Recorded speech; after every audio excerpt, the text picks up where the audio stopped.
Another important tool or feature is to know how to select objects. So if you just pick on an object, that is selecting an object. So you can see it's highlighted with the grips. If I pick this one, that also gets selected. So I'm kind of picking one at a time.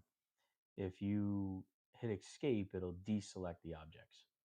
If you want to select multiple objects, you have a couple different options. You can left click, and as you move your cursor to the either upper left or lower right from the point you selected, it either is a crossing selection window or a window selection window.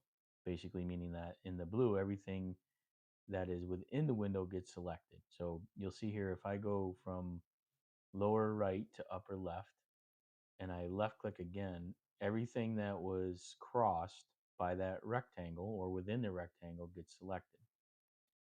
If I click here and I drag down to the lower right and I left click, notice it's only selecting the text and not the lines because only the text was completely within that rectangle. Again, you can escape.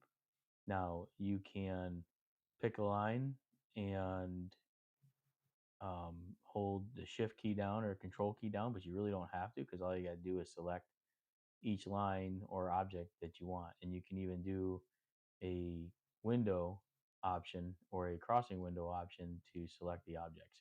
Everything that you already have selected stays selected. And we can hit escape to get out of that as well. So that's the selection option. And you're going to see that as we get into editing and modifying objects here in the following videos.